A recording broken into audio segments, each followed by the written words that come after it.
सद्गुरु वेद बतावे हो रामा। अधर डगर को प्रकाश मंडल तजी शब्द समावे। प्रकाश मंडल तजी शब्द समावे। अचल अमर घर पावे हो रामा। अचल अमर घर पावे हो रामा। अधर डगर को सद्गुरु वेद बतावे हो रामा। अधर डगर को दास आस सद्गुरु की। दास आस सद्गुरु की। हरदम शीस नवावे हो रामा। हरदम शीस नवावे हो रामा। अधर डगर को सद्गुरु वेद बतावे हो रामा। अधर डगर को। श्री सद्गुरु महाराज की जय। एक तो दीजिए, माता जी गाएंगे तब करेंगे। एक तो गाइए ना भजन, तब सुनाएंगे।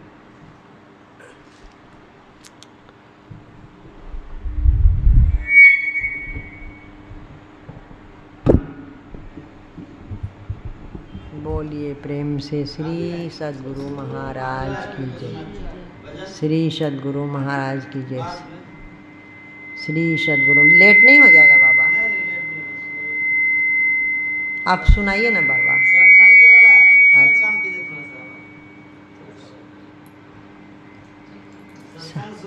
अच्छा। बोलिए प्रेम से श्री सद्गुरु महाराज की जय। सतगुरु जी से अरज हमारी। सतगुरु जी से अरज। मैं एक दीन मलिन कुटिल खल। सिरया घपोट है भारी। सिरया घपोट है भारी। सतगुरु जी से अरज हमारी। सतगुरु जी से अरज। कामी क्रोधी परम कुचाली। कामी क्रोधी परम कुचाली हो कुल यघन सम्हारी, मोते अधम नहीं भारी। सतगुरु जी से अरज हमारी, सतगुरु जी से अरज। सुनत कठिन तर गति अधमन की, कांपत हृदय हमारी, कांपत हृदय हमारी। कवन कृपालु जे अधम उधारे, कवन कृपालु जे अधम उधारे। जहाँ तहाँ करऊँ पुछारी, सुनऊँ एक नाम तुम्हारी। सतगुरु जी से अरज हमारी, सतगुरु जी से अरज। अधम उदाहरण मोअस सुनाऊँ, तेहि ते कहूँ पुकारी, तेहि ते कहूँ पुकारी।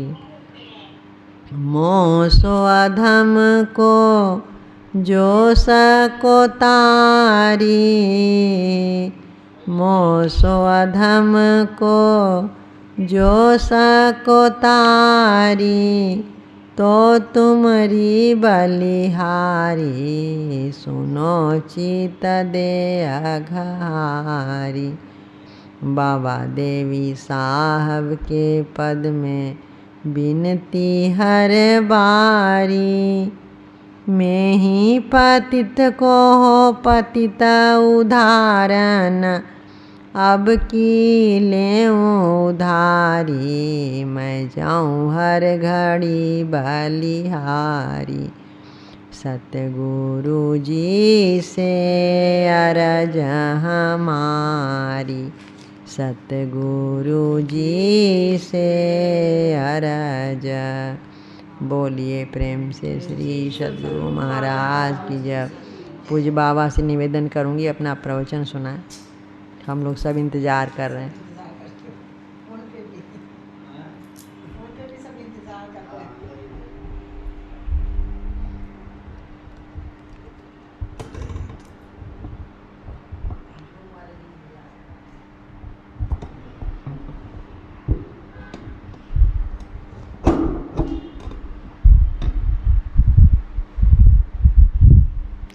श्री सद्गुरु महाराज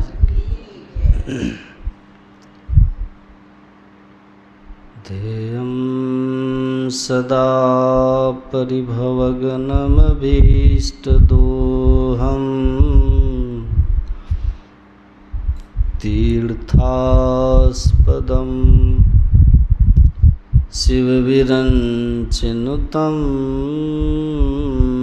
शरण्यम्। वृत्त्यार्तेऽहं प्रणतपालभवाब्धिपोतम्, वन्दे महापुरुषते चरणारविन्दं।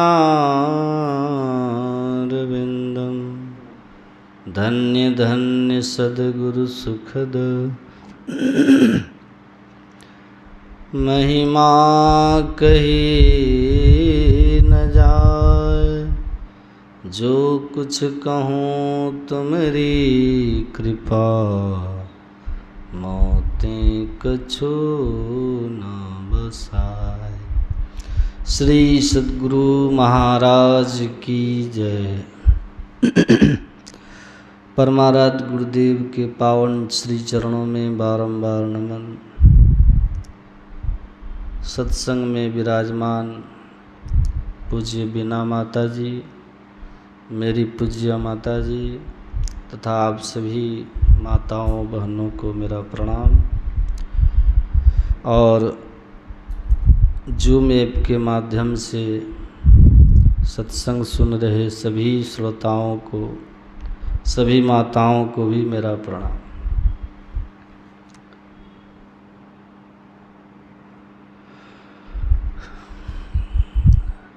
हमारे जीवन में दुख का कारण ये है कि हम इस दुनिया में मनुष्य के रूप में क्यों जी रहे हैं।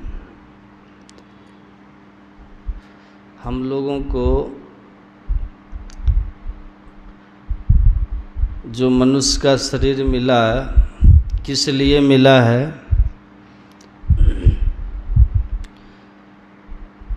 There are two important days in human life. The first one takes birth as a human, and the other one the day comes to know why he is here is human. दो महत्वपूर्ण दिन जीवन में मनुष्य को होता है। पहला, जिस दिन वह मनुष्य शरीर में आता है, और दूसरा महत्वपूर्ण दिन उसके जीवन का वो होता है जिस दिन हम ये जान पाते हैं कि मैं मनुष्य शरीर में क्यों हूँ। मैं मनुष्य शरीर में क्यों हूँ, मनुष्य जीवन का अर्थ क्या है, मनुष्य जीवन का लक्ष्य क्या है। जिस दिन ये जान जाते हैं कि इस जीवन की सार्थकता और उपादेयता क्या है, तो हमारे जीवन का दूसरा महत्वपूर्ण दिन है। और फिर वो एक संत कहते हैं कि जब तक हम दूसरे प्रश्न का जवाब नहीं जानते, तब तक unless he knows the answer of the second question, why he is here on earth as a human, the first one is worthless, meaningless, useless. और जब तक हम ये नहीं जानते हैं कि मैं मनुष्य शरीर में क्यों हूँ, तब तक हमारा पहला महत्वपूर्ण दिन बड़े भाग मानुष तन पावा ये व्यर्थ हो जाता, अर्थहीन हो जाता है। कोई मतलब ही नहीं रहता। हम में और पशु में कोई अंतर नहीं होता। हम मनुष्य के रूप में होते हैं, लेकिन मनुष्य रूपेण मृगाः चरन्ति, मनुष्य के रूप में पशु होते हैं। जिस दिन इसका उत्तर मिलता है, उसी दिन अर्थ में बड़े भाग मानुष तन पावा को हम सार्थक करने की दिशा में बढ़ पाते हैं। तो क्यों कहा, इस प्रश्न का उत्तर जब तक नहीं जानेंगे तब तक दुखी रहेंगे। और दुनिया में हर वो आदमी दुखी है जिसको ये नहीं मालूम है कि मैं मनुष्य शरीर में क्यों हूँ। और ये मैं मनुष्य शरीर में क्यों हूँ, इसका उत्तर आपको कहाँ मिलेगा? कहाँ मिलेगा? क्यों मनुष्य शरीर में हूँ? वेदव्यास जी कहते हैं परमात्मा को जानिए, क्योंकि जो मनुष्य शरीर मिला है ना, हमको इसीलिए मिला है आत्मानं मोक्षार्थम जगत हिताय च। इस संसार में जब तक रहिए, अपने आत्मा को जन्म मरण के चक्र से छुड़ाने के लिए ध्यान सत्संग कीजिए और संसार का हित करते रहिए, है ना। यही हमारे जीवन का लक्ष्य है। और अपने जीवन के इस लक्ष्य की ओर बढ़ जाएंगे तो जीवन का दुख सारा खत्म हो जाएगा। और जीवन के इस लक्ष्य को बताने वाला कौन है? कौन बताएगा आपको? दुनिया के किसी स्कूल कॉलेज में ये शिक्षा दी ही नहीं जाती कि आत्मानं मोक्षार्थम जगत हिताय च। आपको जीवन का लक्ष्य है, और आत्मानं मोक्षार्थम, आत्मा को जन्म मरण के चक्र से मुक्त करने का उपाय क्या है, ये दुनिया के किसी स्कूल कॉलेज में नहीं बताया जाता। वो सत्संग के इस स्कूल में बताया जाता है, सत्संग में ही बताया जाता है। प्रसंग मजरम पासमात्म न कवियो विदु सोएव साधु सुकृते मोक्ष द्वार मपावृतम। भगवान कपिल अपनी माँ देवहूति से कहते हैं कि हे माँ, जब हमारा संग संसारी लोगों के साथ में होता है, ध्यान से सुनिएगा, संसारी लोग किसको कहते हैं? हम सब संसार में ही हैं, आप भी संसार में, हम भी संसार में, चोर भी संसार में, है ना, नेता भी संसार में, पशु पक्षी भी संसार में, सब संसार में ही है ना। तो फिर संसारी, भगवान कपिल कह रहे हैं संसारी लोगों का संग करना, हे माँ, ये बंधन का कारण होता है। भगवान कपिल ने कहा माता देवहूति से। तो संसारी किसको कह रहे हैं? हम सब तो संसार में ही है। ध्यान से सुनिए, समझिएगा बात। कहते हैं वही जब साधु के चरणों में हमारा मन जुड़ता है, प्रेम जुड़ता है, भगवान कपिल कह रहे हैं, तो मोक्ष का द्वार खुल जाता है, मुक्ति का द्वार खोल देता है, आत्मान मोक्षार्थम सार्थक हो जाता है, जीवन अपनी सही दिशा में बढ़ जाता है। तो सत्संग की बड़ी महिमा है और साधु संग की बड़ी महिमा है। तो साधु क्या संसार में नहीं रहते? साधु भी तो संसार में ही होते हैं, पर सही अर्थ में जो साधु हैं उनको संसारी हम नहीं कहते। क्यों नहीं कहते? समझिएगा, ध्यान से सुनिएगा। रामकृष्ण परमहंस ने क्या कहा? नाव की शोभा कहाँ है? पानी में। सूखे में नाव की कोई महिमा नहीं होती, पानी में नाव की महिमा है, वो इस पार से उस पार ले जाने में सक्षम होता है। तो नदी में नाव रहे कोई बात नहीं, नाव भी पानी में, मछली भी पानी में, मगरमच्छ भी पानी में, सोंस भी पानी में, अब बहुत सारे चीज़ें पानी में है ना, और नाव भी पानी में। लेकिन अंतर है कि नहीं है? वो सब पानी में हैं, डूबे हुए हैं, और नाव पानी में होते हुए पानी से ऊपर है। नाव पानी में है, पानी के ऊपर है, नाव में पानी नहीं है। समझ में आ रही है बात? समझ में आ रहा ना? नाव में पानी नहीं है, नाव पानी में है। रामकृष्ण परमहंस कह रहे हैं उसी तरह सभी संसार में हैं, लेकिन सच्चे साधु के अंदर संसार नहीं होता है। बाकी लोग का शरीर भी संसार में और उनके भीतर भी संसार घुसा होता है। मकान, दुकान, घर, बंगला, परिवार, रिश्तेदार हैं, रूप, रस, गंध, स्पर्श, शब्द हैं, उनके अंदर में घुसा होता है। लेकिन जो सच्चे साधु होते हैं उनके अंदर शरीर तो संसार में उनका रहता है, लेकिन उनके अंदर संसार नहीं रहता है। संसार उनके अंदर नहीं रहता, इसलिए वे संसार में रहते हुए संसारी नहीं कहलाते। महर्षि अरविंद का नाम सुने? अपने देश के बहुत बड़े क्रांतिकारी थे, वो स्वतंत्रता सेनानी थे, यहीं के थे ना। वो जेल गए, अंग्रेज़ों ने उनको अंडमान निकोबार के जेल में उनको डाल दिया, काला पानी वाला जेल में। उस जेल में उनको 10 साल तक रखा गया। 10 साल जब वो जेल में रहे तो ऐसे नहीं रहे, उन्होंने वहाँ पर एक पुस्तक लिखा जेल में। कोई कुछ करते थे, कोई कुछ करते थे, लेकिन महर्षि अरविंद पहले से ही दीक्षा लिए हुए थे। आध्यात्मिक साधना की युक्ति उनको प्राप्त थी, दीक्षा प्राप्त थी अरविंद को। तो उस जेल को उन्होंने अपने लिए मोक्ष के साधन का अवसर बना लिया और वहाँ वो साधना में रत हो गए।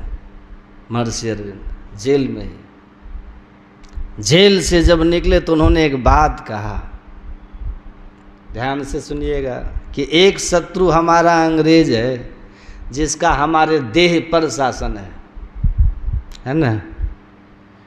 इस देह के त्याग के बाद हम इस शत्रु से ऐसे ही मुक्त हो जाएंगे, व्यक्तिगत मुक्ति हो जाएगी मरने के बाद।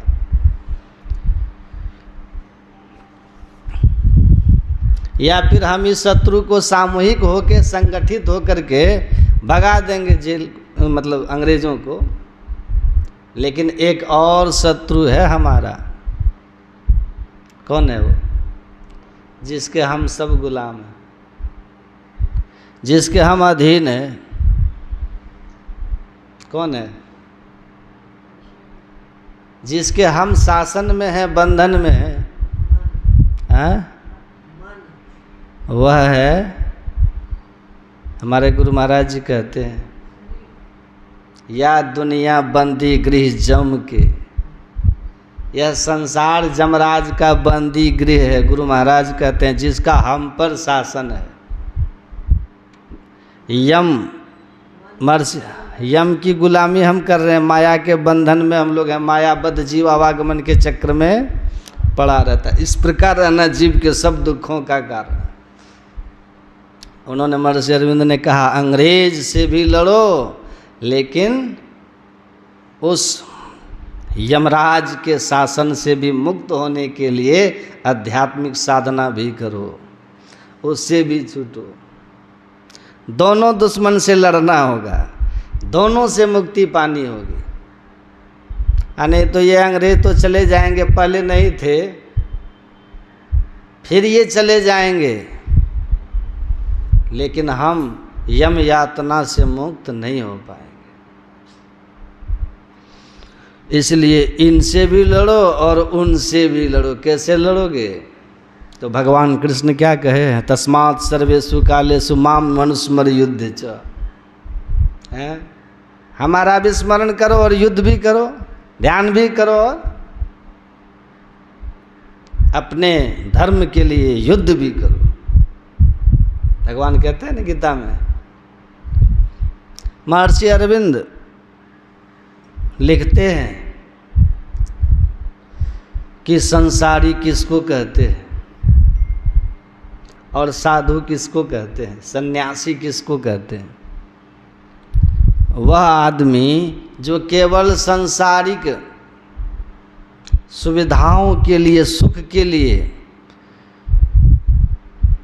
चिंतनशील होता है, कर्मरत होता है, इंटरेस्टेड होता है, केवल बाहरी संसार में रूप रस गंध स्पर्श और शब्द, यही बाहर संसार में 5 विषय है ना, जो इन 5 विषयों में ही अपने को रत रखता है, वह कौन है? संसारी है। अब भेष कोई भी हो, लेकिन अगर मन तो रमे संसार में तो संसारी है। और वेशभूषा कैसा भी हो, जिसका मन अंतर जगत में इंटरेस्ट लेता हो, अपने अंदर की दुनिया को जानना चाहता हो, आत्मा की दुनिया। माता जी आप अंगुली धो लीजिएगा।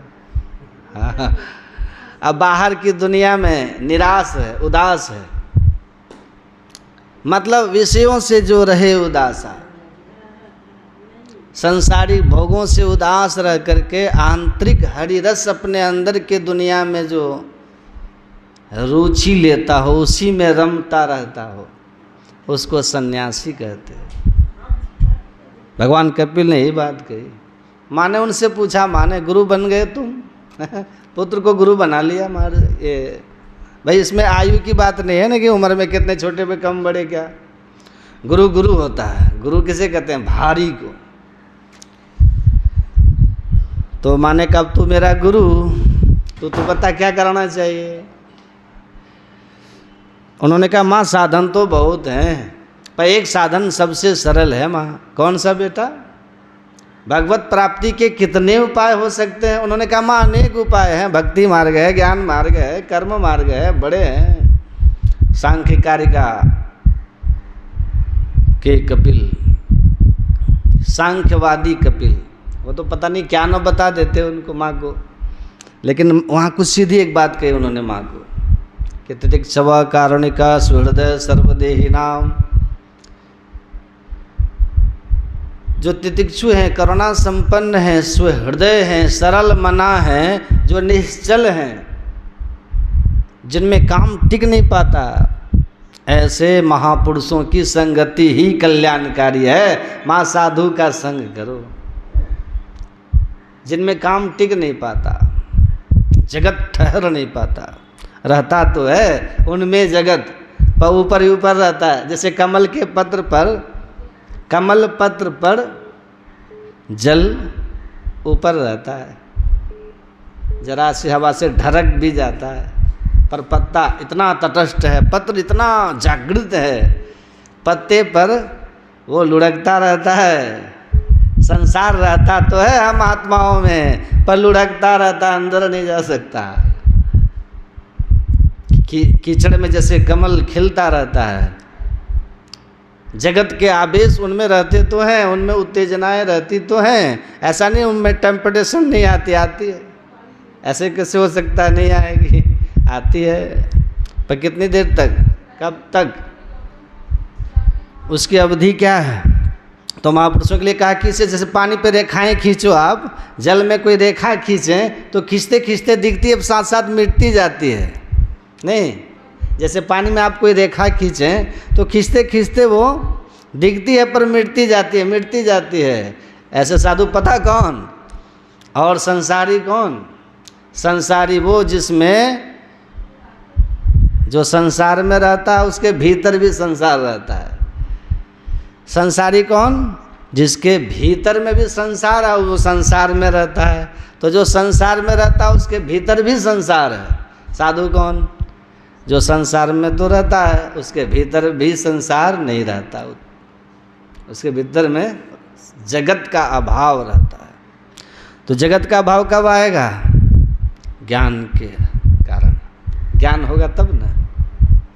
बाहर संसार जिसके लिए साधन है मात्र जीवन निर्वाह का, उसके जीवन का लक्ष्य नहीं है, वो सन्यासी है, साधु है।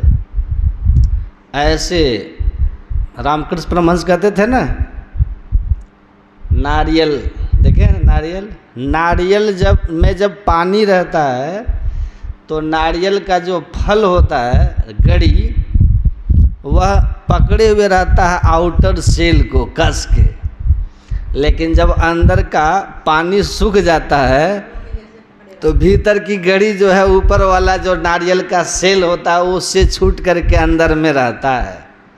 उसी तरह सांसारिक भोगिक इच्छा में जिसका मन रमा रहता है, वासना रूपी जल जिसके अंदर में रहता है, विषय भोग की वासना का जल, वो संसार को रहता है। और जो जिसके अंदर से ये भोग इच्छा की समाप्ति हो गई, सांसारिक भोगों से उपराम हो गया, वह सिद्ध साधु संत हैं। वह संसार में रहते हुए भी शरीर और संसार की आसक्ति, भोगों की आसक्ति से मुक्त होकर के देह में रहते हुए भी विदेह होता है। ऐसे विदेह, जीवन मुक्त, ऐसे संसार की वासनाओं को त्यागे हुए आत्म सुख के लिए प्रयत्नशील या आत्म सुख में रम गए संत, इनके जो संग में होते हैं, जब इनका संग होता है तब फिर हमारे लिए मुक्ति का द्वार खुलता है, क्योंकि संग का रंग सब पे चढ़ता है, संग का रंग सब पर चढ़ता है। 10वां द्वार में प्रवेश करना है हम लोगों को, है ना। सब आफत खत्म हो जाएगा, सब ग्रह अपने आप शांत हो जाएगा। केवल 10वां द्वार में प्रवेश कीजिए। लेकिन जिनके पास पैसा होता है ना, जानते माता जी, 40,000 रुपया खर्च करके एक आदमी 9 ग्रह शांति करवाया, 9 ग्रह, 40,000 रुपया। हाँ, बाद में मिला, मैंने कहा कि अब तो आपका सब कुशल मंगल हो गया होगा। 6-7 महीने बाद, क्योंकि आपने 40,000 में सब ग्रह को जो है ठंडा करवा दिया, करवा लिया ना आपने। कहे कहाँ कुछ फर्क पड़ रहा है नहीं पड़ रहा। हम फ्री में उपाय बताते हैं तो नहीं लोग करते हैं। अब बताइए, गुरु महाराज कितना सरल बता दिए हैं बिना खर्च के। गुरु गुरु कल्प बिटब गुरु गुरु में ही जब गुरु जाप जपन साचो तब सकल काज सारण। कहते हैं गुरु मंत्र को आप जपिए, कल्प वृक्ष की तरह है, सब कार्य सिद्ध कर देगा आपका। नित्य प्रति सत्संग कर ले प्यारा तेरा कार सरे सारा। इतना सरल सरल उपाय बता दिए हैं, तब इतना छोटा काम नहीं होता हम लोगों से, क्योंकि पैसा है ना। लोगों को चाहते हैं पैसा से शांति खरीद लें। हाँ, दुनिया में आज तक कोई दुकान नहीं मिला बना जो शांति खरीद सके। हैं, जवाहरलाल नेहरू लिखते हैं ना डिस्कवरी ऑफ इंडिया में कि जब से सृष्टि बनी है ना तब से the crown of emperor have been bowing down before the feet of sense. जब से सृष्टि है ना तब से सम्राटों के मुकुट संतों के चरणों में झुकते रहे। इसलिए झुके हैं कि दुनिया का सबसे जो कीमती संपत्ति है उसका नाम है पीस, मतलब शांति, जिसके लिए इवन द एम्पेरर्स आर बेगर्स, जिसके लिए सम्राट भी भिखारी है। शांति के लिए सम्राट भिखारी हैं, जिस शांति के लिए अगर पैसे से मिलता तो बाजार से खरीद लेते ना। पीपा जैसा राजा बनारस का रविदास के चरण में जाकर के नहीं झुकता, क्योंकि ये जो शांति है ये संतों के पास है। इसलिए संत को कहा क्या गया है, सट विकारजित अनघ कामा चल किंचन सुचि सुख धामा। सुख के धाम होते हैं संत, शांति यहाँ है उनके पास।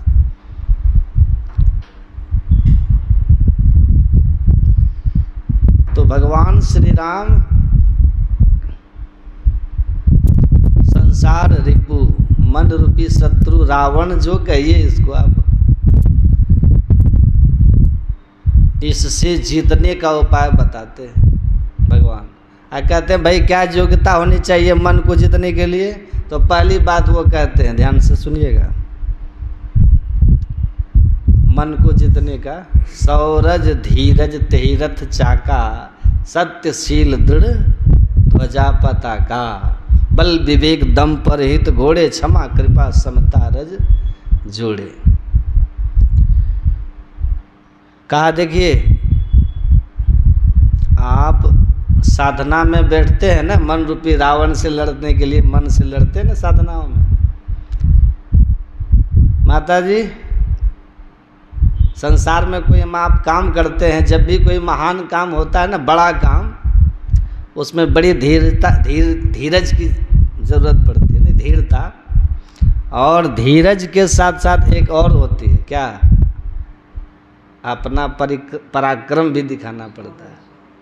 पराक्रम और धीरज दोनों होना चाहिए।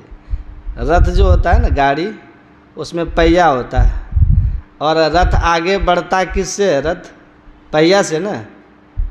पहिया न हो तो बड़ा मुश्किल है भाई, घिस रथ चक्का पे ही तो चलता है ना, गाड़ी चक्के से चलती है। तो साधना में गति के लिए क्या करना होगा, दो चीज़ें आप में होनी चाहिए। साधना की युक्ति तो पता होनी ही चाहिए। इस भजन सारथी सुजाना, आगे कवच अभेद विप्र गुरु पूजा, इन सब विजय उपाय न दूजा।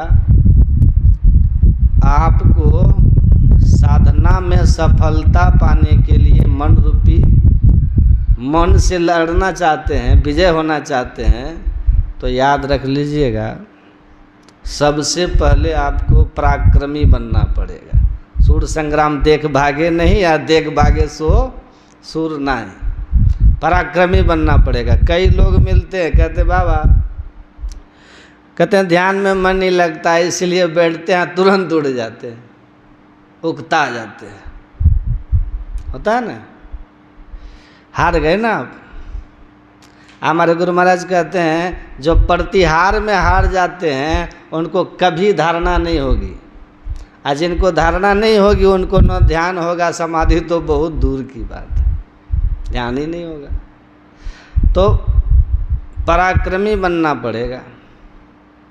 तो गुरु महाराज कहते हैं कि प्रतिहार से हारिए मत, ध्यान में प्रतिहार से हारिए मत, बैठे रहिए। प्रतिहार में हारना नहीं है। प्रतिहार का मतलब क्या होता है कि मन, हम बैठते हैं ना जब जब करने, तो हमारा मन भागता है तो हम उसको पकड़ते हैं कि नहीं। तो ये जहाँ जहाँ मन भग जाए ताहि तह तह से तक्षण फेर ले आइए, लगाइए ध्येय में आपन। ऐसे ही करी प्रतिहार धारणा धारण करी के, अरिहारे में ही औरो आगे चढ़िए धरिए धड़ धारा धरी के। तो जहाँ जहाँ मन भग जाए ताहि तह तह से तक्षण फेर ले आइए, फेर ले आइए, लगाइए ध्येय में आपन। तुरंत पकड़ के लाइए मन को, भागे ना, तुरंत लाइए, देरी नहीं। इधर को उधर को जाएगा तो किधर को, जहाँ जाए मैं वहीं जाऊँ। जहाँ जाओगे मैं तुरंत आऊँगा, तुमको पकड़ के मंत्र में लाऊं, कहूँगा मंत्र जब। तो प्रतिहार से हारिए मत। प्रारंभ में मन आपको 2, 4, 10 बार भी जप नहीं करने देगा। शुरू में बड़ी लंबी दूर तक भागेगा, देर तक भागेगा, लेकिन उकताइएगा मत। आसन दृढ़ रखिएगा। भागता है मन न, लड़ते रहिए, उठिए मत ध्यान से, सो मत जाइए, उकता करके उठिए मत। मन जाए तो जाने दे, तू मत जा शरीर। मन भागे ना तो भागने दीजिए, आप उठ मत जाइएगा, ध्यान से बैठे रहिए। अगर आप ये मन में आप अगर ये निश्चय करके बैठिएगा ना कि हम 1 घंटा के पहले उठेंगे ही नहीं, समझे, चाहे जप में मन लगे या नहीं लगे, हम बैठे रहेंगे। ये जो आपका मन है ना, ये जान जाएगा कि अब ये उठने वाला नहीं है, समझिए बात, बैठे रहेगा। तो एकदम मन जान जाएगा आपका।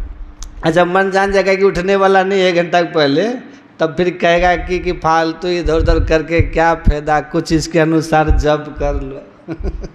समझे, लाइन पे आ जाएगा तुरंत। और जब आप उठ जाएंगे ना, देखिए बच्चा जब जिद्दी होता है ना, बच्चा जिद्दी होता है, कोई चीज़ मांगता है, आप नहीं देते हैं, जिद ठान देता है, फिर थोड़ी देर बाद आप दे देते हैं, तो फिर वो उसका मन बढ़ते जाता है। आप उसको छोड़ दीजिए, आज बेटा रो ले जितना रोना है, कितनों रोए चिल्लाए, आप ठान लीजिए कि इसका जिद आज हम नहीं मानेंगे। 2-4 दिन के बाद आप देखिएगा वो बच्चा वैसा जिद अब नहीं करेगा जिसमें संभावना नहीं है पूरा होने की, तो जिद लाइन पे आ जाएगा। मन भी बिगड़ा हुआ बालक की तरह है, इसको ठीक करना है, सुधारना है ना। तो हमको मन के मते न चालिए, मन के मत से मत चलिए। मन के मते अनेक, जो मन पर असवार है सो साधु कोई एक। तो पहली बात यह है कि आसन बैठिए तो निश्चय करके बैठिए, भाग जितना भागना है, उठेंगे नहीं 1 घंटा के पहले, उठेंगे नहीं। इसलिए हमारे गुरु महाराज कहते हैं ना, समय बांध करके बैठो। बाबा देवी साहब ने क्या कहा था, गुरु महाराज ने कहा कि मैं ध्यान करता हूँ, सफलता नहीं मिलती, अब मन उचट गया है। पत्र लिखे गुरु महाराज जी, तो महर्षि में ही वो है ना, उनका ये है। तो गुरु महाराज को बाबा देवी साहब ने उत्तर लिखा कि मन लगे ना लगे, लेकिन नियम से बैठना बंद मत करना। अगर नियम से बैठते रहोगे तो मन धीरे धीरे लगने लगेगा। तो सबसे बड़ी बात यह है कि हमको पराक्रमी बनना है। भागे तो पकड़ के लाइए, धीरज रखिएगा। अगर जप नहीं भी हुआ तो पूरा 1 घंटा बैठेंगे ज़रूर। अब बैठ गए तो आसन की सफलता भी कम बड़ी सिद्धि नहीं है, याद रखिएगा। जो आदमी नियम से शांत होकर के बैठ जाएगा ना, उसे जप हुआ या नहीं हुआ, उसके अंदर में केवल आसन सही लगा के बैठे रह गए हैं आप, तो आपको अंदर में सात्विक ऊर्जा बढ़ जाएगी, सत्वगुण आपके शरीर में बढ़ने लगेगा। इसीलिए आसन की सफलता के बाद सात्विकता आती है तो मन को रोकने में भी आदमी सफल हो जाता है। इसलिए कहा कि आसन मत ढीला कीजिए, छोड़िए मत, धीरज धारण करके रखिए। धीरज में बहुत बल होता है। हाँ? टाइम 4:30, बंद कर दो, 15 मिनट हो। अच्छा ठीक। अच्छा, तो स्कूल की विद्या आप शराबी गुरु भी होता है ना, तो उसको पढ़ा के सिखा देता है, क्योंकि उसमें बुद्धि का काम होता है। एक बुद्धि दूसरी बुद्धि में जाती है, ज्ञान आप ले लीजिएगा। लेकिन अध्यात्म विद्या जो गुरु अगर स्वयं सात्विक सदाचारी नहीं होगा ना, तो उसके द्वारा दिया गया ज्ञान फलीभूत नहीं होता है। गुरु महाराज ने साफ साफ कहा कि मुक्ति मार्ग जानते, साधन करते नित, साधन करते नित, सच्चित जग में रहते, दिन दिन अधिक विराग प्रेम सत्संग सो करते, दृढ़ ज्ञान समझाए बोध कुबुद्धि को हरते, संशय दुर्बाह संत मत स्थिर करते, नीमे ही ये गुण धर जोई गुरु सोई सच्चित, मुक्ति मार्ग जानते साधन करते नित। जो मुक्ति मार्ग को ठीक ठीक जानते हैं, आपके अंदर में उठने वाली किसी भी आध्यात्मिक शंकाओं का वो समाधान करने की क्षमता रखते हैं, स्वयं साधन भजन करते हैं, संसार से वैराग्य, संसार की आसक्ति नहीं जो रखते, ऐसे गुण जिनमें हों वो गुरु, उनसे ही शिक्षा दीक्षा लेनी चाहिए, तो मंत्र फलीभूत होता है। वरना सब दिन महर्षि मिलने वाले हैं नहीं ऐसे संत, लेकिन उनके बताए हुए सदयुक्ति भी वैसे ही लोगों से लीजिए, उनको जांच परख के लीजिए। ये नहीं कि आया समझा, हाँ जो लोग अच्छी तरह उनको जानते हैं, अगर वो आपको कहते हैं कि वो अच्छे हैं तो ठीक है। तो ऐसे गुरु होने चाहिए। तो शिक्षा दीक्षा लेकर के आचरण अपने में सुधार करके और अपने को आगे बढ़ाइए। ऐसे लोग मिले जो, उनसे शिक्षा दीक्षा लीजिए। संत सदगुरु संसार से कभी जाते नहीं हैं, शरीर रहे या नहीं रहे।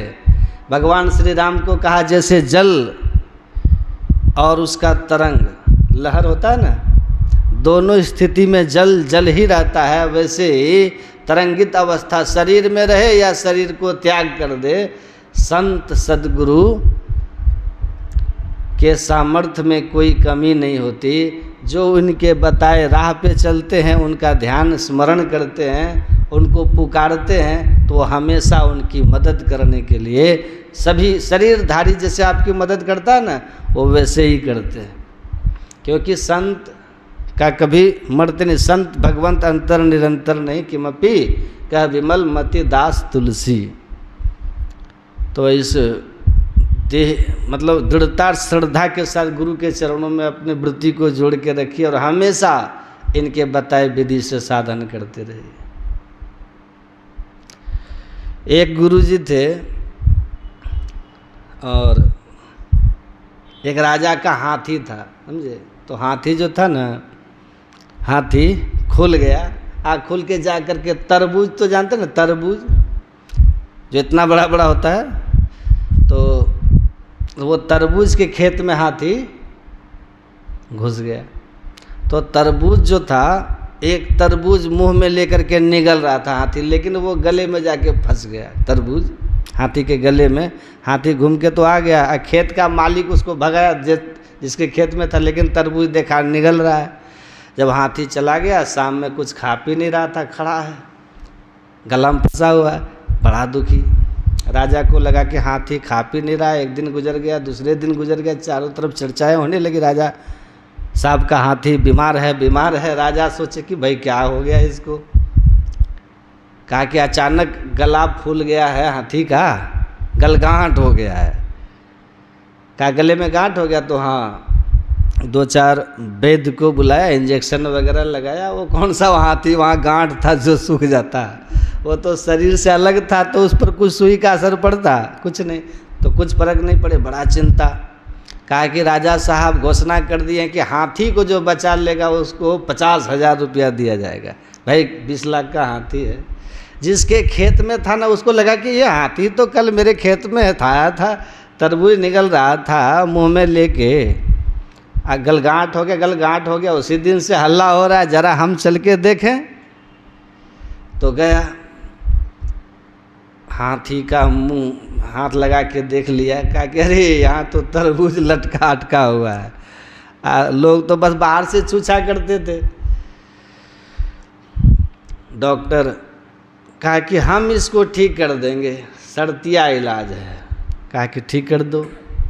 कहा कि 4 पहलवान को बुलाइए। हाथी बैठे नहीं दर्द से, पहलवान को बुलाइए, हाथी के पैर में जंजीर बांधिए, इसको गिराइए।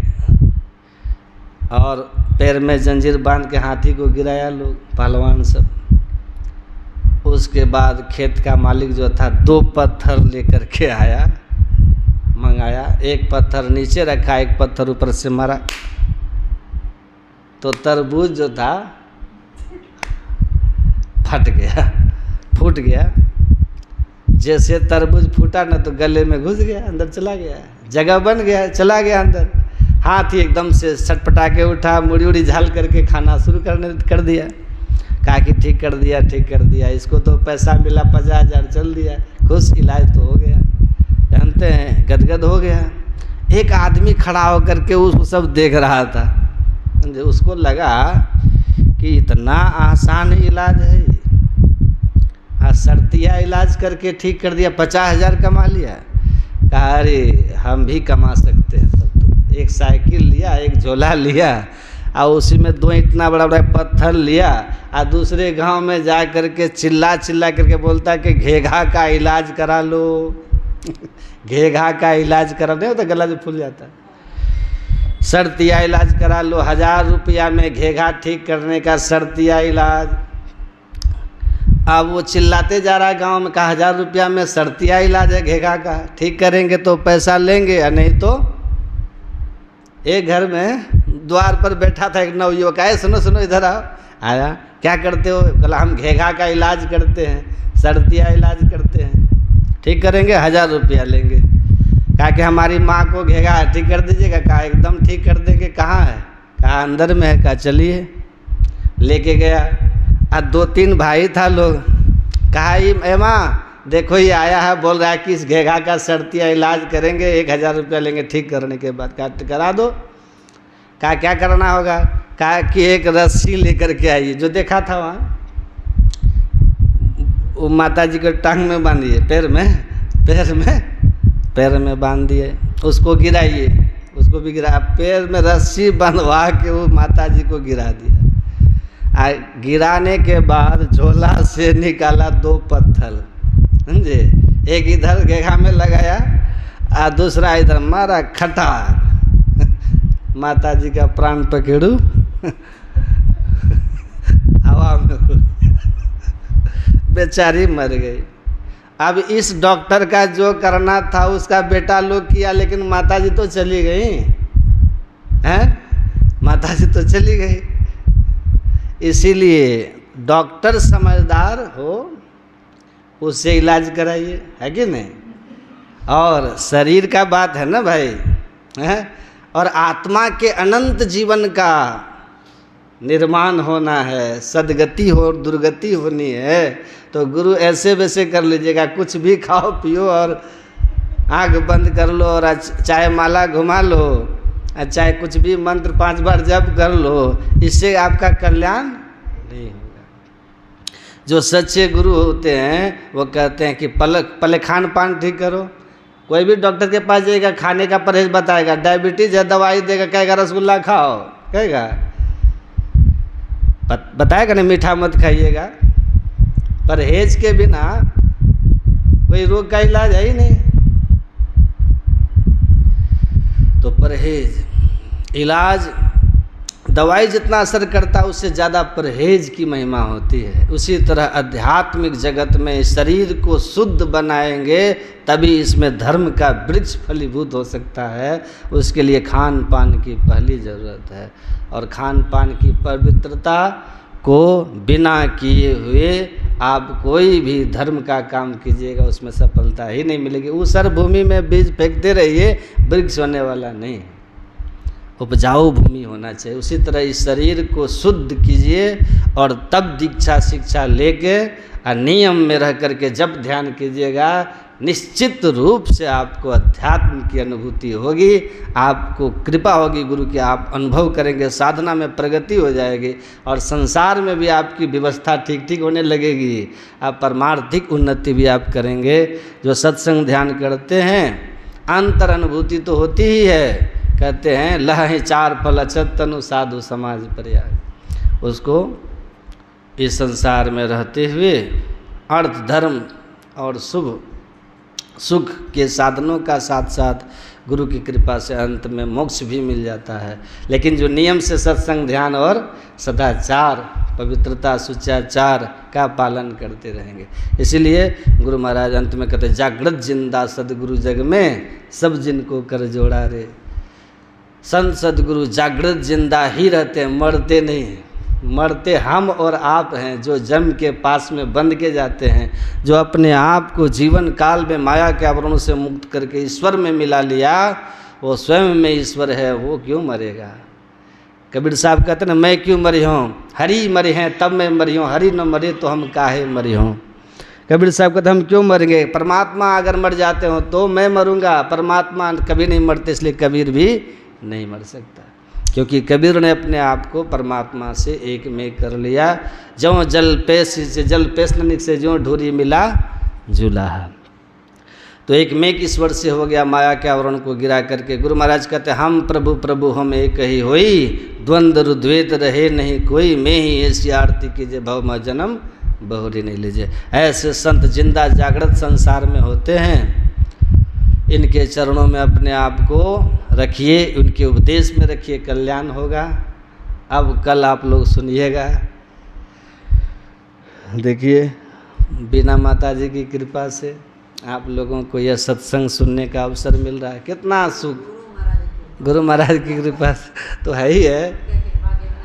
अब देखिए इतना दिन आपको सत्संग सुनने, अभी तो 5-6 दिन तक सत्संग होगा। खूब आराम से सुनिए। आइए बोलिए प्रेम से श्री सद्गुरु महाराज।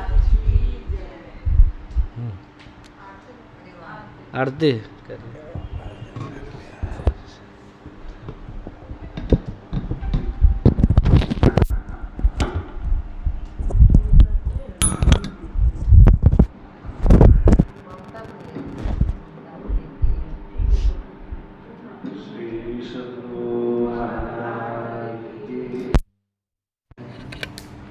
आरते संग सतगुरु के जय, अंतर जोत होत लखड़े जय, पांच तत्व तन